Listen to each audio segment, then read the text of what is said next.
It's Fandom Friday, yo! Hey guys, welcome in. I'm Zordon of Doom. I'm a singer-songwriter and I make content here on YouTube.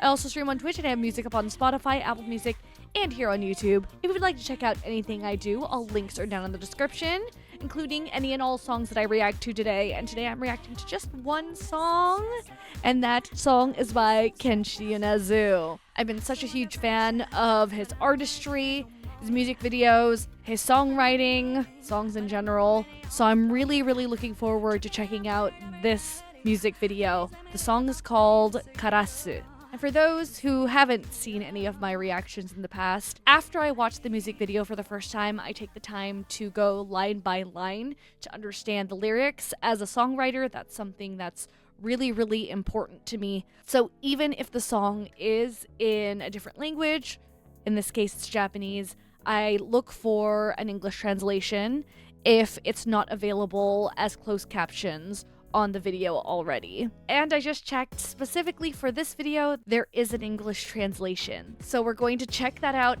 after I watch the music video and listen to the song for the first time.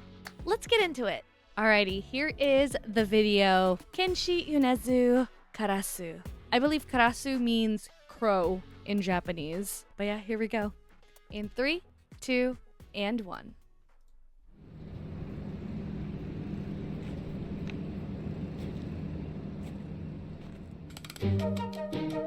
Ooh. Full orchestra?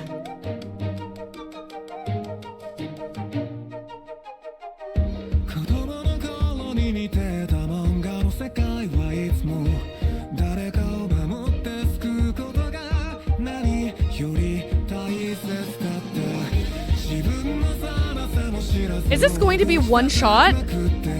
Like no cuts?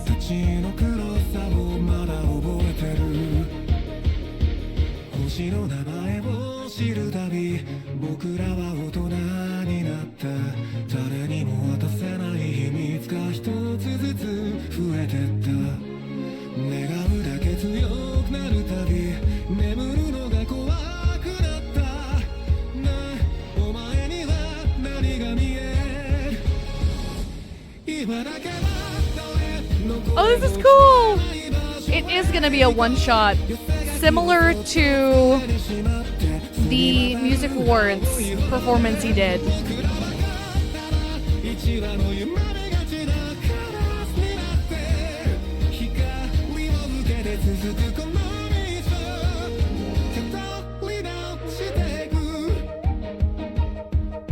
His voice is so nice against the orchestra. Such a happy feeling.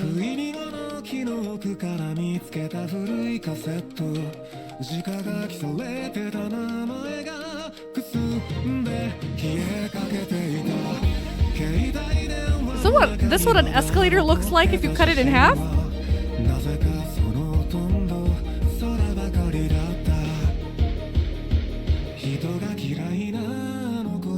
Okay, that was the first cut.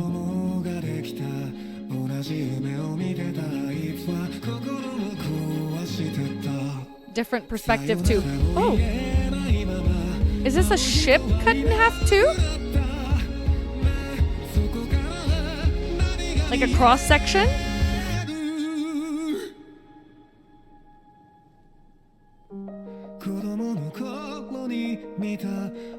Cross section of a clock.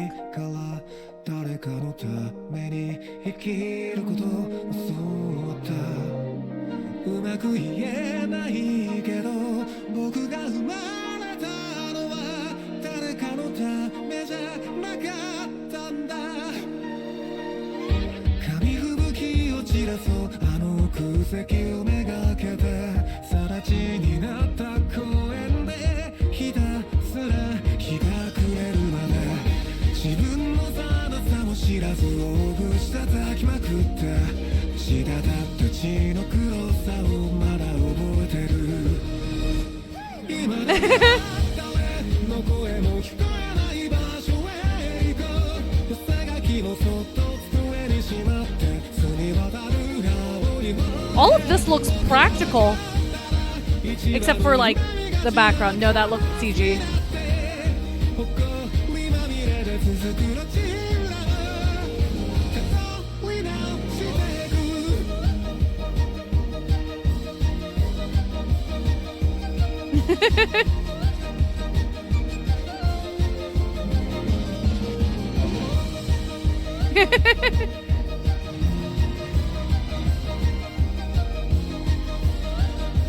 I think this is the happiest song I've heard from Kenshi Yonezu.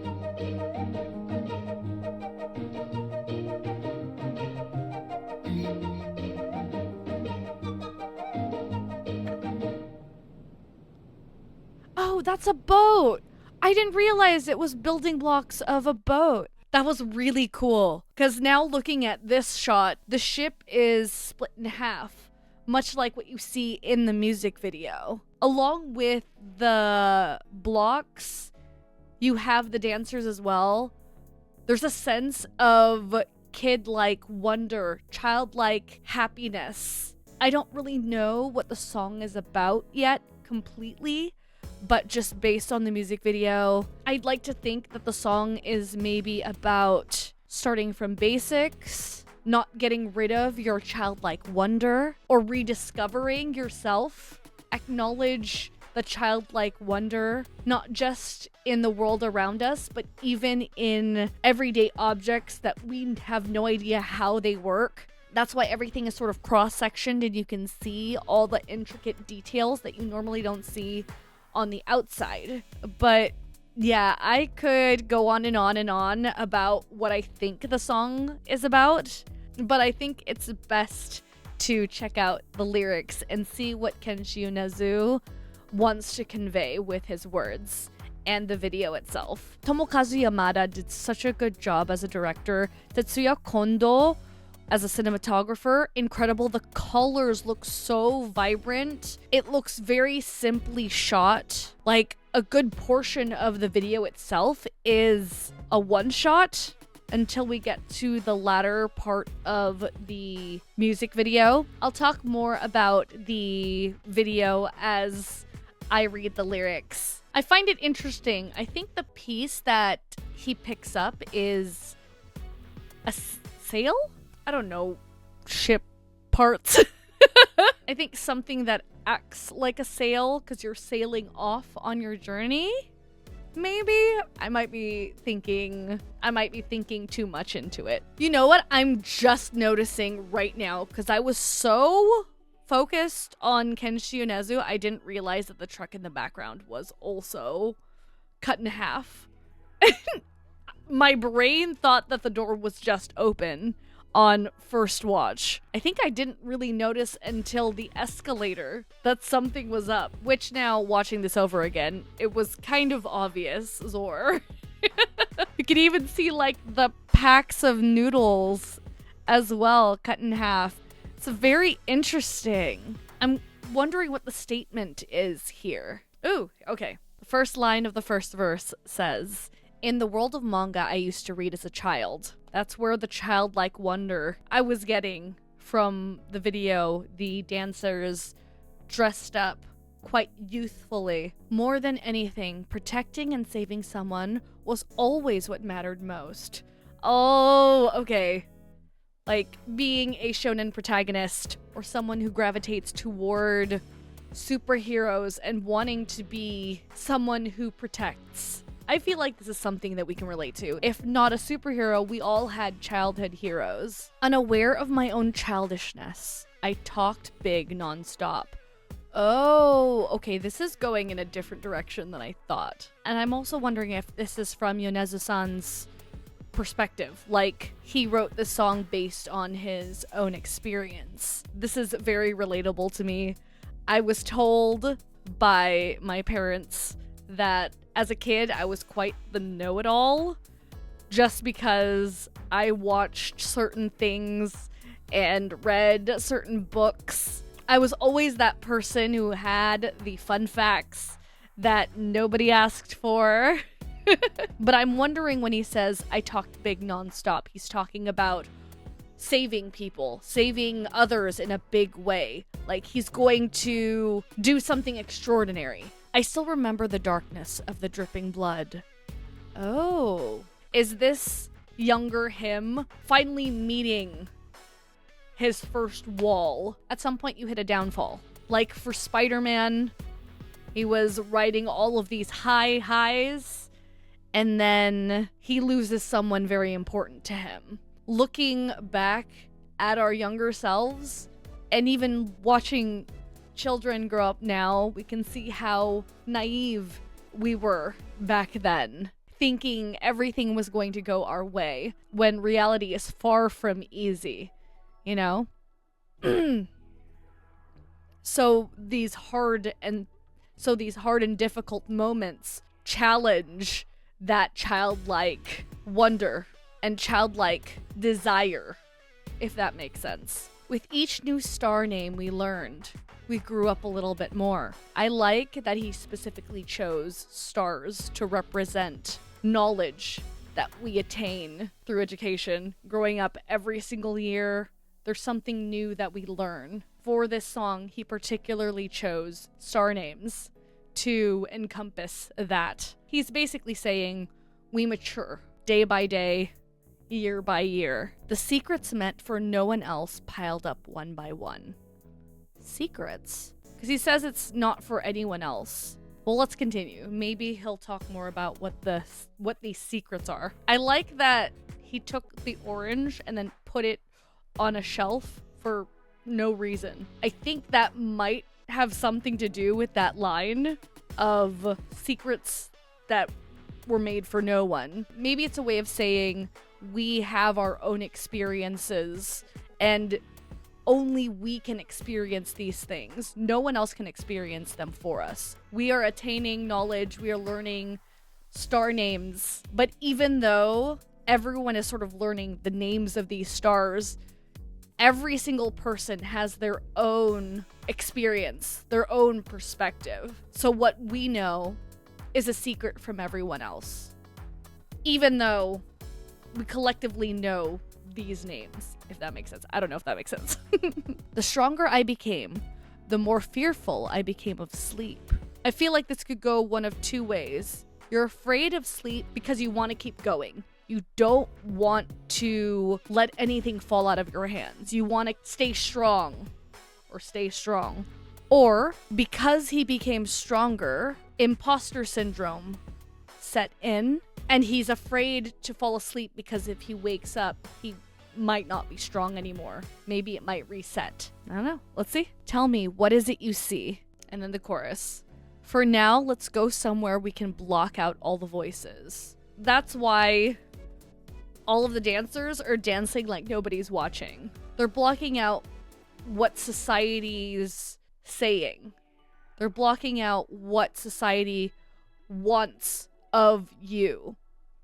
The norms. Gently tucking those good luck messages into a desk drawer, I head toward a clear blue. Instead of focusing on the negative voices, we're blocking those out and only taking the good luck messages with us. We're neatly tucking those away for later so that we can pick them back up and read and know that what we're doing is fine. We're okay. It'll push you forward, or it'll push Kenshi Yonezu forward. It's one of the reasons that keeps him going. Today we become a lone raven full of dreams.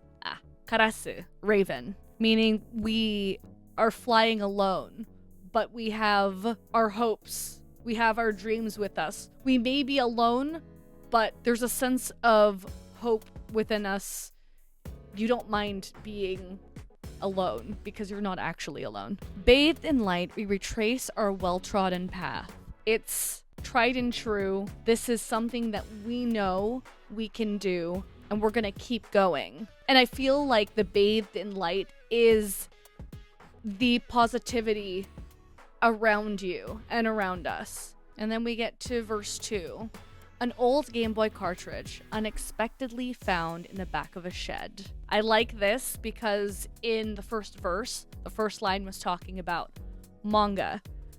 And now he's talking about Game Boy, so video games, things that would hearken or call back to his childhood. The name written on it had faded almost imperceptibly. That's in reference to the passage of time. It's been that long that he hasn't touched the Game Boy or he used it that much. Because oftentimes the reason why names or labels start to fade is because you use it just like that much, you know? Photos still left in my phone were mostly of the sky for some reason. Wait, this is so relatable. I used to take lots of photos of the sky, clouds, because it's so beautiful. It's the expanse made me feel like I was tiny, but in not a bad way.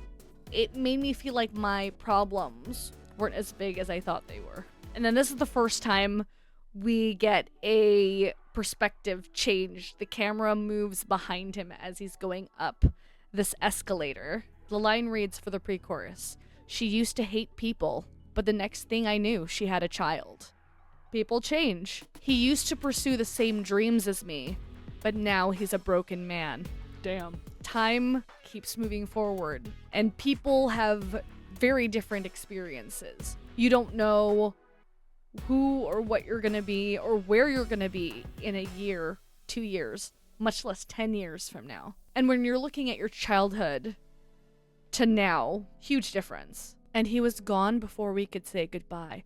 Aw, damn. This line with the last line makes me think that the man that he was talking about didn't make it to present day. I wonder if he wrote these words in reference to someone in his life, and because of that, he's reflecting on his own life and what got him here to this place. Tell me, what do you see from there? I think this question he's asking everyone who's listening to this song. What do you see from the future? What do you see from where you're at right now? Moment of silence. And he's sitting next to a clock that's been cut open to sort of show that time sort of waits for no one. He's alone here and he looks lonely, probably giving a moment for the man that he was talking about in the pre-chorus, maybe. I also feel like the blocks there are a representation of broken dreams, maybe. And then we get to the bridge. From the world of manga I read as a child, similar to the first line of the song, I learned what it meant to live for someone else. Also relatable for me. I think a lot of what I know today and how I treat other people and how I act and react in certain situations is because of manga and anime, or people that I grew up looking up to. That's what taught me to be who I am. And though I can't quite put it into words, I wasn't born just for someone else. Very true. I think this line, he's talking about society and what other people place on him. He has to act a particular way because he's Kenshi Yonezu, because he is who he is. You're not born for someone else's ideals. You're born to be you, and it's okay to be you. Send the confetti flying over those empty seats. Oh, and this is why there's that part where he's walking and there's just confetti in the air. I think when he says empty seats, he's talking about you as a person doing your thing. You're not doing it for other people. You're living your life. You're not expecting an audience. You're just trying to survive. You're trying to get from point A to point B. But in spite of not having an audience, celebrate. Be you. Throw that confetti over those empty seats. The people who aren't there in your life, who don't care, they don't deserve you. Let them go. You should still celebrate you. In a vacant lot that used to be a park, I kept at it until nightfall. Kept dancing, kept singing, kept performing. I feel like the vacant lot almost sounds like a, what do you call it, secret base kind of place where a person can go and completely be themselves away from prying eyes, away from others who would judge Unaware of my own childishness, I talked big nonstop. I love how he's like smiling here. I still remember the darkness of the dripping blood, similar to the first pre-chorus. There were challenges. There are challenges throughout life. We remember the dark moments, but we keep going. And then he goes, woo, which is cute. Because it's like he's letting go of those moments of the darkness. It's what's propelled him forward. For now, let's go somewhere we can block out all the voices. Gently tucking those good luck messages into a desk drawer, I head toward a clear blue. Today we become a lone raven full of dreams. I just noticed the we. So we're not alone. We're all birds, we're all ravens flying, trying to fulfill what it is that we want in our life. Whether or not those dreams get fulfilled is up to us. We retrace our steps down that dusty back alley. Oh, instead of the trodden path, it's now a dusty back alley because we haven't been there in a while. It's like you're reminiscing. You're thinking back fondly on your childhood, the memories that brought you here, that made you who you are to get to where you are today. And at least for me, it kind of makes sense as to why everything is cut in half. Because in order to completely understand something, like a ship, like a truck, like what's inside of an instant ramen package, you have to know the details. You have to know the insides and outs. And those details create the larger image. And in the same way, all of those moments, the dark, the good, the bad, the awful, your perseverance, all of that creates you. And when you reminisce on your life, you're essentially looking at your life as a cross-section, much like you see cross-sections of all of the different objects, the ship, the trucks. At least that's what I think. I don't know. What do you guys think? This set looks huge. They did a really, really good job with this. I love the colors. And at the very end, he puts the final piece, the same piece that he takes from the very beginning of the music video. He puts it back, and the boat is complete. Because that boat is you. This is present day. I don't know why that makes me emotional. That's really cool.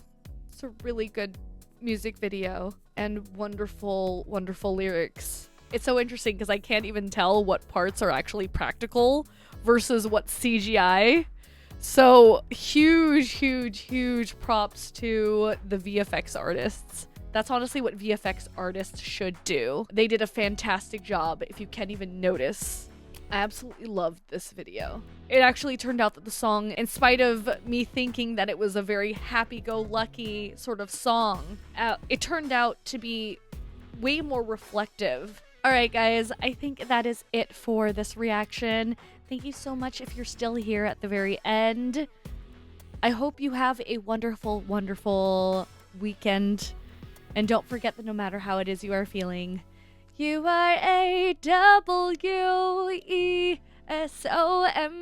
You are A-W-E-S-O-M-E.